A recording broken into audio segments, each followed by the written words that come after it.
অরণ্য আমাকে চ্যালেঞ্জ দিল, মাকে নিয়ে চলে যাবে।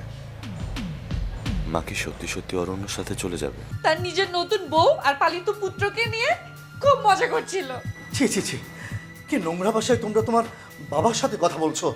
বাবা এত কথা শুনতে চাই না, তুমি জাস্ট এইটাই বলো, কেন মারলে আমাদের? আমার সন্তান তার বাবা আমাকে কখনো অসম্মান করতে শেখেনি। এরপর যদি আসি না, সাথে করে পুলিশ নিয়ে আসবো। তোমাকে জড়ায় ধরার সার্টিফিকেট আমাকে আল্লাহ দিয়েছে, আমি সবসময় তোমাকে জড়ায় ধরে রাখবো, ছাড়বো না। খুব কথা শিখেছিস না? তা তো হবেই, বড় হয়েছিস না। আমাদের এখানে আপনাদের আশাটা মানায় না, বিশেষ করে আপনার দুই মেয়ের। কিন্তু মানুষকে ক্ষমা করাই হচ্ছে মানুষের মহৎ গুণ। ক্ষমা কিভাবে করতে হয় সেটা আমার মেয়ে খুব ভালোভাবেই জানে। তবে আমি বলবো, নিজেকে ছোট করে ক্ষমা চাওয়া উচিত নয়। ওফ বাবা, হয়েছে তো, লেটস মুভ, চলো প্লিজ চলো। বাবা, তুমি বলেছো তাই আমরা এসেছি, এখন কি আমরা যেতে পারি? যাবে মানে? তোমাদেরকে আমি কি বলে এসেছি? চুপচাপ এখানে দাঁড়িয়ে থাকো। ভাই, ওরা তাহলে যাক না, সমস্যা কি? না ভাবি, ওদের এখানে থাকাটা জরুরি। ওরা যে অপরাধ করেছে সেই অপরাধের জন্য ওরা আপনাদের কাছে ক্ষমা চাইতে এসেছে। আমাদের কাছে ক্ষমা চাইতে এসেছে? দুঃখিত আঙ্কেল, ওনাদের চেহারা দেখে মনে হচ্ছে না যে ওনারা ক্ষমা চাইতে এসেছে। এই মেয়ে, আই, তুমি কিন্তু অনেক বেশি কথা বলো, একদম কথা বলবে না বলে দিচ্ছি। মেয়ে, তুমি কি চেহারা বিশেষজ্ঞ নাকি? চেহারা দেখে সব বুঝতে পারো? না ভাই, মাপ চাইতে হবে না। আমার স্ত্রী আর আমার মেয়েকে যেন ওরা আর উত্তক্ত না করে, আমার আর কিছু চাই না। জেরিন, তারিন, তোমরা কিছু বলো। আঙ্কেল সরি, মানে আমাদের এই সামান্য কর্মকাণ্ডে যে এত ভয় পাবে এটা আসলে বুঝতে পারিনি। Sorry uncle. এতটুকু ভয় এই অবস্থা, আর একটু ভয় দেখালে তো মনে হয় হাসপাতালেই চলে যেত। এত নরম হৃদয়ের মানুষ আপনারা। আহা, একদম ক্রিমের মতো হার্ড, তাই না মায়া? অল্পতেই গলে যায়। এই চুপ করো। তোমার আঙ্কেল আন্টি আয় মায়াকে সরি বলো। বাবা, মাফ কি পায়ে ধরে চাইবো নাকি হাত জোর করে চাইবো, কোনটা বাবা? নাকি কান ধরে নাকি খড় দিয়ে বলবো, ওনাদের আরো ভালো লাগবে। বাবা, তুমি একটু ওনাদের জিজ্ঞেস করো না কিভাবে মাফ চাইবো। কোনো কিছুই করতে হবে না, তোমরা এসেছো, খুব ভালো কথা। এতেই আমরা অনেক খুশি হয়েছি। বাহ, এতেই খুশি? তাহলে তো কান ধরতে হবে না, নাকে খড় দিতে হবে না, কান ধরে উঠবস করতে হবে না, তাই না? ও, খুব আনন্দ লাগছে আঙ্কেল। তার মানে তো আমাদের পাও ধরতে হচ্ছে না, হাত জোর করেও ক্ষমা চাইতে হচ্ছে না, ঠিক না আঙ্কেল? ঠিক বলেছো মা, তোমাদেরকে কিছুই করতে হবে না। তোমরা এসেছো, তাতেই আমরা খুশি হয়েছি। আন্টি, আপনারা অনেক ভালো, থ্যাংক ইউ আন্টি। ঠিক আছে, ওরা আর আপনাদেরকে ডিস্টার্ব করবে না, ওরা ছোট মানুষ। আপনারাও ওদেরকে ক্ষমা করে দেবেন। তাহলে আমরা এখন যাই।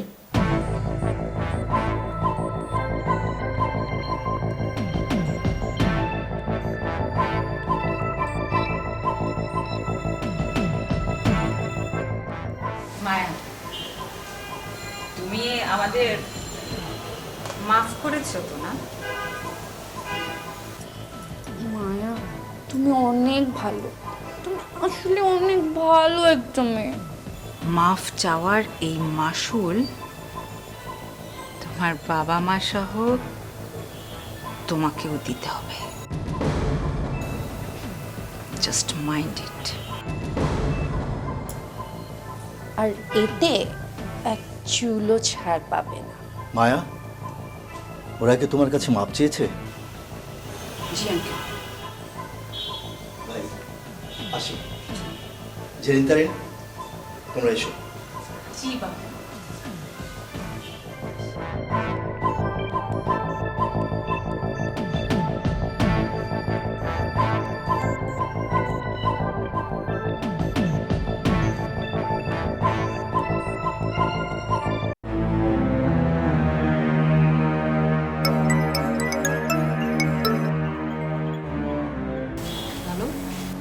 সুইটি, কেমন আছো?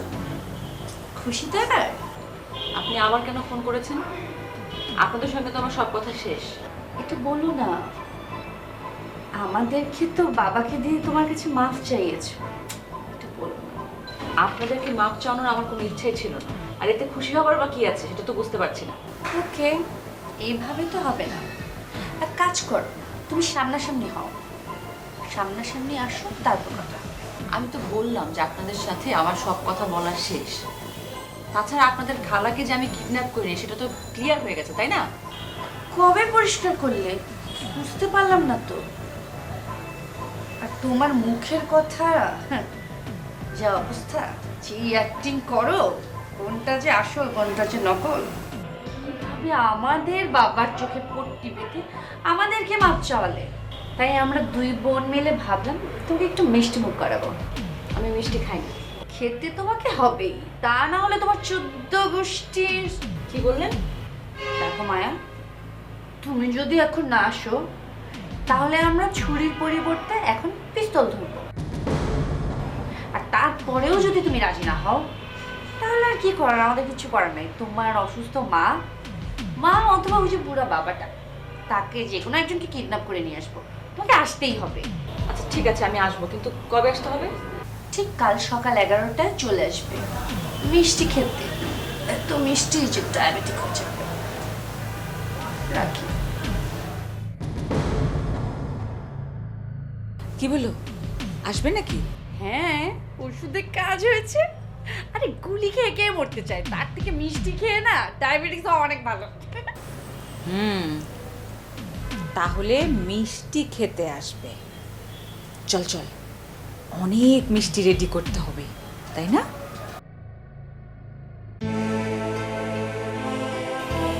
কিরে মা, কারোর সাথে কথা বলছিলে নাকি? ওই না, তুমি টিভির সাউন্ড। ও, না, মনে হচ্ছিল কারোর সাথে যেন কথা বলছিলি। আচ্ছা, তুই কি এখনো ভয় পাচ্ছিস নাকি? কিসের ভয় বাবা? ওই মেয়ে দুটোর কথা বলছি। আমি তো খুব করে বললাম, ওর বাবা তো ওদেরকে নিয়ে এসে মাপ চাইয়ে গেল। আমার মনে হয় না ওরা আর কিছু করবে। হ্যাঁ সেটাই, আসলে ওদের খালামণিকে তো খুঁজে পাচ্ছে না, এই জন্য হয়তো একটু টেনশনে আছে। আর তুমি আমাকে নিয়ে টেনশন করো না, আমি অনেক স্ট্রং। আমি তো জানি আমার মেয়ে অনেক স্ট্রং। তারপরেও সাবধানে থাকিস। অনেক রাত হয়েছে, যা গিয়ে শুয়ে পড়। হ্যাঁ যাবো, তুমিও গিয়ে শুয়ে পড়ো। তুই যা তো, আমি একটু নিউজটা দেখে আসছি। ঠিক আছে, আমিও নিউজ দেখবো তোমার সাথে। চল।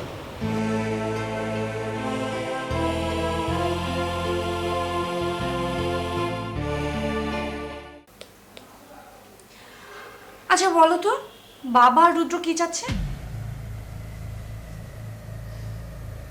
আমিও তো বুঝতে পারছি না, মানে ওই বাসায় বাবা এত ঘন ঘন কেন যাচ্ছে, রুদ্রই বা কেন ওই বাসায় যাচ্ছে, তাদের উদ্দেশ্যটাই বা কি?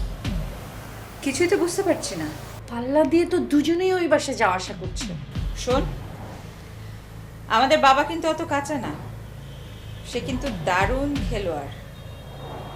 কোথাও যদি এক পা দিতে হয় সেটা খুব হিসেব করে স্টেপ ফেলে। সে যে ওই বাসায় যাচ্ছে তার মানে কোনো না কোনো উদ্দেশ্য সেখানে আছে, সেটা তোর বুঝতে হবে। নাকি মিথ্যে বলছে? আমার মনে হয় এগুলো সব মায়ের সাজানো নাটক। আমাদের মোটিভ বুঝতে পেরে ও নাটক সাজিয়ে আমাদেরকে বলছে। না, আমার কাছে কিন্তু 30% সত্যিই মনে হচ্ছে।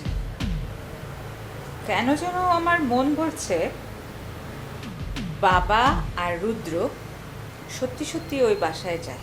আচ্ছা মানলাম, মায়া হয়তো বা উপকার করেছে, বাবার সন্তান রুদ্রকে রক্ত দিয়ে বাঁচিয়েছে, একবারই তো বাঁচিয়েছে, তাই বলে দুজন মিলে প্রতিদিন তো ওই বাসায় যেতে পারে না। রাইট, প্রতিদিন তো আর থ্যাংক ইউ বলার জন্য ওই বাসায় যাবে না। আমার কাছে মনে হচ্ছে বাবা আর রুদ্রর নিশ্চয়ই কোনো না কোনো প্ল্যান আছে। রুদ্র তো একটা দম দেয়া পুতুল, ওকে যে যেভাবে দম দেয় ওইভাবেই সে তার কথা মতো চলে। হ্যাঁ, আমাদেরও এমন একটা দম দেয়া পুতুল লাগবে, যখন আমাদের যাকে দরকার তাকে ঠিক ততটুকুই দম দিয়ে ছেড়ে দিব। তখন সে আমাদের ইশারায় নাচবে। আচ্ছা বলতো, এটা কি কোনো প্রেম ভালোবাসা নয় তো? মানে বারবার ওখানে ছুটে যাচ্ছে, বিষয়টা কি? তার মানে তুমি বলতে চাচ্ছ রুদ্রমায়াকে ভালোবাসে? ওই নোংরা একটা ফকিন্নিকে আমাদের পরিবারের সদস্য বানাতে চায়? কি বলছো এইসব? এইসব ভাবলে তো আমার হাসি পায়। হাসি তো আমারও পায়। মায়া কিন্তু অনেক চালাক, ওকে এই চৌধুরী বাড়ির বউ হিসেবে মানাবে না। এত চালাক মেয়ে আসলে আমাদের পোষাবে না। আমাদের দরকার দম দেয়া পুতুল, যাকে দম দিলে আমাদের মতো করে নাচবে, আবার যখন দরকার হবে না দম নিয়ে নিব। দম ছাড়া কোনো পুতুল আমাদের দরকার নেই। মায়ার মতো কোনো মেয়ে এইখানে কোনো এন্ট্রি নেই। কিন্তু দম দেয়া পুতুল তুমি আর আমি চাইলে কি হবে? আমার তো মনে হচ্ছে বাপ আর ছেলে মিলে ওই মায়াকে পছন্দ করে ফেলেছে। এখন কি করব? মায়া নামের কোনো অস্তিত্বই থাকবে না। তখন না বাজবে বিন, না নাচবে নাগিন।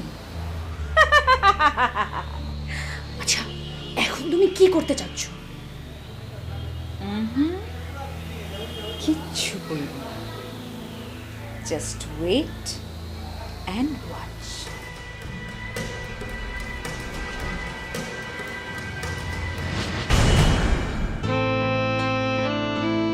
মায়া, মায়া, কি ব্যাপার? তুমি এখানে কেন? মায়া কই? রোজ সকালে সে আমাকে এক কাপ চা দেয়, আজ তো দেখছি না। কি হলো, কি ঘুমাচ্ছে নাকি? রাতে বসে একসাথে টেলিভিশন দেখলাম, বললাম ঘুমোতে যা, শুনলো না। যাও ডাকো ওকে, এক কাপ চা দিতে বলো। মায়া বাসায় নেই। সকাল সকাল কোথায় পাঠালে ওকে? মেয়েটাকে সারাক্ষণ খাটিয়ে মারো, ছেলেকে দিয়ে তো কোনো কাজই করাতে পারো না। এই তো কিছু হলেই শুধু ছেলেকে নিয়ে টানো।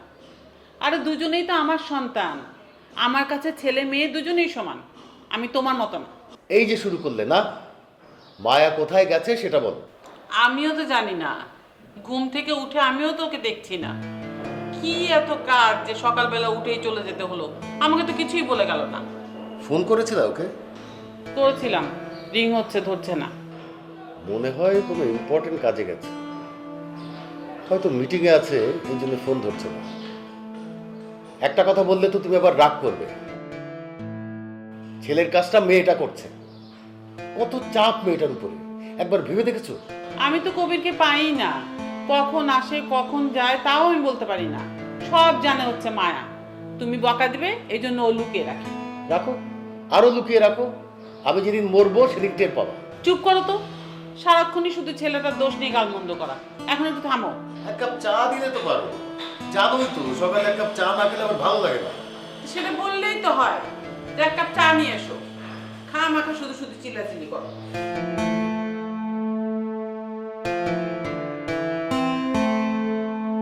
এ বাবা, ওই বেড়া কি পুলিশের লোক? এখনো বুঝতে পারতেছি না। ওইগুলো জেলে জামিনে কই দিলাম।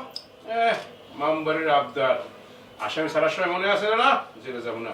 এই, তোর তো উচিত তাহলে ওই আসামির একটা গুলি করে মাইরে হেলো, হেদা করে হেদাকে পিদিত শুরু করে দিতেছ। যত নষ্টের গোড়া সব হয়েছে তুই। বাহ,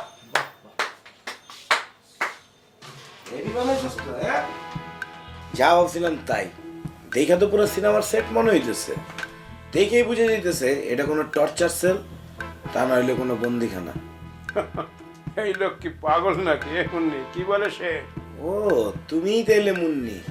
বাহ, তোমার নাম শুনছি মুন্নি, কি সুইট কিউট তুমি। মুন্নি বলো তো, তোমরা ওই রুমে কি করো? তুমি যদি আমার ঠিকঠাক বলো তাহলে তুমি আর আমি মিলে ক্যান্ডেল লাইট ডিনার করবো কোনো রেস্টুরেন্টে। Candle light? হেরা কি খাওয়াই কোনো জিনিস? তোমাকে আমি খাওয়াবো, তার আগে খুলে বলো তোমরা রুমে কি করো? ওই রুমে আর কি হলো? ওই রুমে ওই শয়তান আসামি গো বাঞ্জে থু। মুন্নি তোরে কিন্তু আমি একদম গুলি করে দেবো, তোর খাওয়ানো আমি বার করবো কিন্তু। চুপ, এত গরম কিসের? হ্যাঁ, মুন্নিরে ধমক দেওয়া লাগবে না। আমি নিজেই তো সার্চ করে বুঝে গেছি যে এখানে কোনো বন্দি ছিল, কিন্তু বুঝাই যেতেছে। বল কি ছিল বল। খবরদার, মোর বাবুরে সারা ওটা তাতে বেতন না পায়, তোরে সাইজ করে মোর এক আঙ্গুলের কাম। হাই এই চুপ, তুই আমারে ভয় দেখাস, কবিরে ভয় দেখাস। বাবু না, আসলে তুই তো চরম ডিস্টার্ব। আসলে মুন্নি আসল ডিস্টার্ব। এ বাবা, তুই মোরে পারমিশন দে, এই ডেরে সাইজ করে সাইজে দি। আসামি পড়াই গেছে তো কি, আসামির জায়গায় অরে নিয়ে বাইন্দে থুই দিমু। এই আমারে বানবি তুই? তুই নিজের সাইজ দেখছস? তুই নিজেরে কি ভাবস? হ্যাঁ, আর আমার দিকে কি তোর পিঁপড়া মনে হয়? এ গুড়া পিঁপড়া, বেশি ছটপড়াইস না, একটা দড়িয়ে এমন আসার মারবু, মাটিতে পড়ে চিত্রেই থাকবি। চুপ, পুরা সিম পাট বদলাই গেছে। এখন সিম পুরা আমার উপরে। হ্যাঁ, বুঝছস না? পিস্তল জানাতে সে তখন বস, কোনো কথা কবি না। তোর পটর পটর শুনতে শুনতে আমার মাথা ধরে গেছে, একদম গুলি করে ঠুস করে উড়ে গেলাম। কোনো কথাই বল। তুই এনে ওর ওর দড়িয়া, বুঝে ওইদিকে দড়ি আছে, দড়ি নে। তুই ভয় এনে ভয় ভয় বান্ধ, বান্ধ ধরে বান্ধ। এটা দিয়ে হাত বান্ধ আগে, হাত বান্ধ।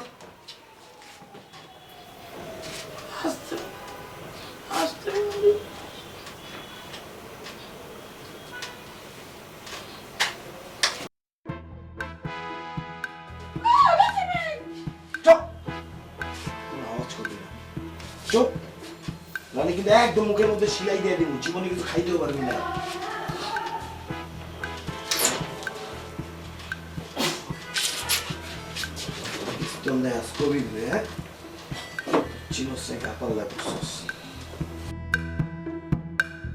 ঠিক করে বান। জোরে কষে বান, জোরে বান।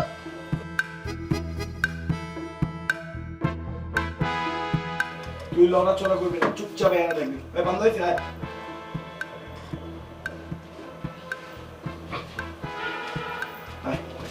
তুই বল, চুপচাপ থাকবি, আমি তোমার কথা আছে। হ্যাঁ, মনে তো ইয়ে গেলি কে? মনে খুললে তো আমার কিটা লাগছে, আমার কি মনে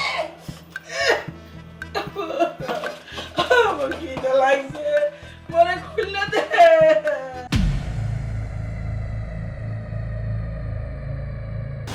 কতক্ষণ যে বসে থাকতে হবে কিছুই বুঝতে পারছি না।